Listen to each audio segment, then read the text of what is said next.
अस्सलाम वालेकुम। आज के लेक्चर में हम डिस्कस करेंगे एंटीजन के बारे में। एंटीजन है क्या?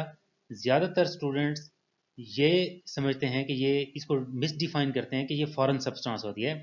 ये सिर्फ फॉरेन सब्सटेंस नहीं होती, हमारी बॉडी के अपने भी प्रोटीन्स हैं, वो सारी बहुत सारी प्रोटीन्स जिसका बारे में सुना होगा, जिस तरह रेड ब्लड सेल एंटीजन है, तो उनको फिर हम एंटीजन क्यों कहते हैं?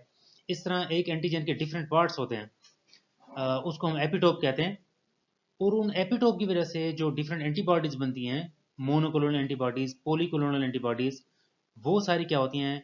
और हमारी बॉडी इस चीज़ को कैसे रिकॉग्नाइज करती है कि ये बाहर की चीज़ है या इसके खिलाफ मैंने एंटीबॉडीज बनानी है?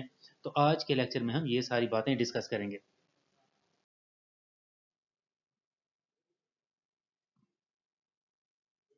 Any substance which can stimulate our immune system, सबसे बेसिक इसकी बात आपने याद रखनी है। जो इसकी डेफिनेशन के पॉइंट ऑफ व्यू से है, ये कोई भी सब्सटेंस हो सकती है जो हमारे इम्यून सिस्टम को स्टिमुलेट कर दे, एक्टिवेट कर दे, उसको हम एंटीजन कहते हैं। It is not always foreign substance, ये आपने याद रखना है। जिस तरह बैक्टीरिया है, वायरस है, पैरासाइट्स हैं, ये हमारी बॉडी से बाहर से आते हैं। हम उनकी एंटीजन्स को, उनके टुकड़ों को, उनके पार्ट्स को हम फॉरेन एंटीजन कह सकते हैं। लेकिन what about red cell antigen? वो तो हमारी बॉडी के अंदर होते हैं। एंटीजन ए है, बी है, और भी बहुत सारी ब्लड ग्रुप एंटीजेंस हैं, और बहुत सारी प्रोटीन्स जो हैं हमारी एंटीजन के तौर पे काम करती हैं। तो एंटीजन जो है ना, इसकी बेस पे हम इसको दो हिस्सों में डिवाइड करते हैं, एक सेल्फ एंटीजन और एक नॉन सेल्फ एंटीजन। अब हम इससे आगे देखते हैं how our body determine self and non self antigen. अब होता क्या है कि हमारी बॉडी को कैसे पता चलेगा कि ये जरासीम है, इसके खिलाफ मैंने रिएक्शन देना है, और ये हमारी बॉडी की अपनी प्रोटीन है, इसको हमने कुछ नहीं कहना। इन दो चीज़ों को आपने याद रखना है। जो हमारी बॉडी की अपनी प्रोटीन्स हैं और उनको कुछ नहीं कहना, उसको सेल्फ एंटीजन कहते हैं, और जो बाहर से आते हैं उनको नॉन सेल्फ एंटीजन कहते हैं। अब ये कब हमारी बॉडी को फीड किया जाता है?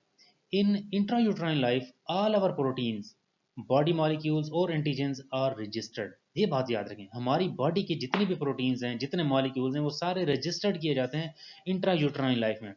जो मॉलिक्यूल रजिस्टर्ड हो जाते हैं उनको कहते हैं सेल्फ एंटीजन, और जो मॉलिक्यूल चाहे वो हमारी बॉडी के हों रजिस्टर्ड नहीं होते, उनको नॉन सेल्फ एंटीजन कहते हैं।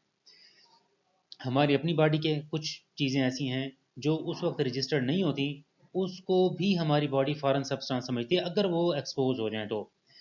ठीक है, जैसे कॉर्निया है, न्यूक्लियर प्रोटीन्स हैं, स्पर्म्स हैं। ठीक है, इस तरह के और कुछ प्रोटीन्स हैं, ये हमारी बॉडी की अपनी हैं। लेकिन अगर ये एक्सपोज हो जाएं लिम्फोसाइट्स को, तो हमारे लिम्फोसाइट्स इसके अगेंस्ट रिएक्शन शुरू कर देते हैं।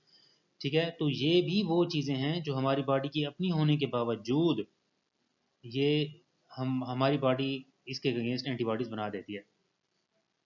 हाँ, अगर इंट्रायूट्राइन लाइफ में जब बच्चा माँ के पेट में है, उसको कोई ऐसा इन्फेक्शन हो जाता है, उसके अंदर कोई वायरस या कोई ऐसी चीज़, उसकी प्रोटीन्स भी अगर रजिस्टर्ड हो जाती हैं, तो हमारी बॉडी सारी ज़िंदगी उनको अपनी प्रोटीन्स, अपनी एंटीजन समझेगी।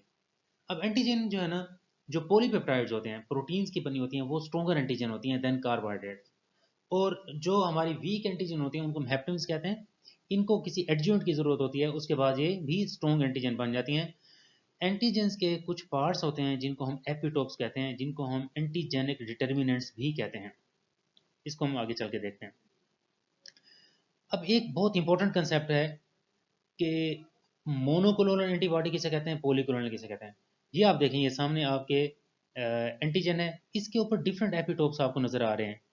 ये ट्राइंगुलर शेप है, ये रेक्टेंगुलर है, ये राउंड टाइप है। अब इसको वैसे कंसेप्चुअली शो किया गया है। अब ये ट्रायंगुलर टाइप है ना, इसके अगेंस्ट जो एंटीबॉडीज बनेगी वो एक टाइप की होंगी, इसको एंटीबॉडी ए कहा हुआ है। इस तरह स्क्वायर शेप के अगेंस्ट जो बनेगी वो एंटीबॉडी बी है। इस तरह इसके अगेंस्ट जो बनेगी एंटीबॉडी सी है।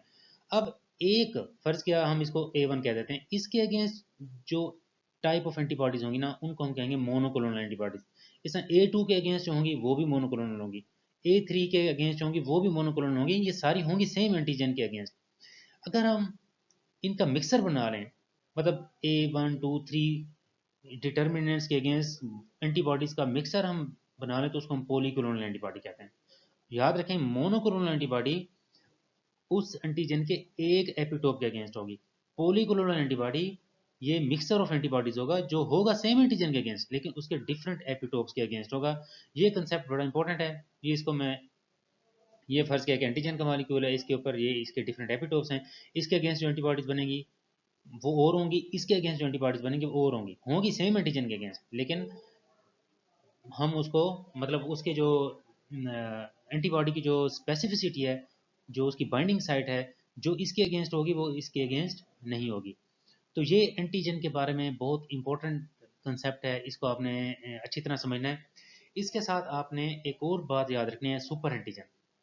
नॉर्मली क्या होता है कि जब कोई चीज़ हमारी बॉडी में जाती है तो उसको हमारे वाइट ब्लड सेल उसको इनगल्फ करते हैं, उसको हमारे लाइसोसोम तोड़ते हैं, उसको मेजर हिस्टोकम्पैटिबिलिटी कम्प्लेक्स के साथ जोड़ के उसको लिम्फोसाइट को प्रेजेंट किया जाता है। अब लिम्फोसाइट के ऊपर डिफरेंट मॉलिक्यूल होते हैं जो उसको चेक करते हैं, उसके अगेंस्ट फिर रिएक्शन करते हैं। जो सुपर एंटीजन होती है ना वो अंदर से प्रोसेस होके नहीं जाती, मतलब मैक्रोफेजेस के अंदर, और वो डायरेक्ट आके मैक्रोफेज और लिम्फोसाइट के साथ बाइंड हो जाती है, उसको हम सुपर एंटीजन कहते हैं। और वो फिर बाद में उसका इफेक्ट ये होता है कि हम उसकी वजह से हमारे इंटरलेक्यून जो है ना बहुत ज़्यादा सिक्रीट आउट होते हैं, जिसकी वजह से उसके डिफरेंट इफेक्ट्स आते हैं। वो हम इंशाल्लाह बाद में भी कभी डिस्कस करेंगे। तो आज के जो हमारा मेन मकसद था ना वो है एंटीजन को समझना। सबसे पहली बात यह है कि हमने ये नहीं कहना कि ये it is a foreign substance, it can be foreign substance. ठीक हो गया?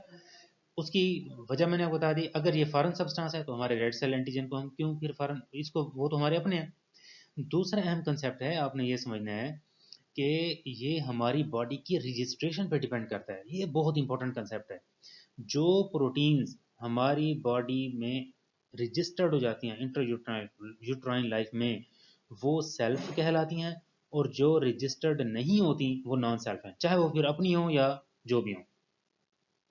फिर उसके बाद आपने जो एंटीजन का स्ट्रक्चर बहुत इंपॉर्टेंट है, मॉलिक्यूल टाइप ऑफ मॉलिक्यूल बहुत इंपॉर्टेंट है। अगर जो प्रोटीन होगी वो स्ट्रॉन्ग एंटीजन होगी, और जो कार्बोहाइड्रेट होगी वो वीक एंटीजन होती हैं।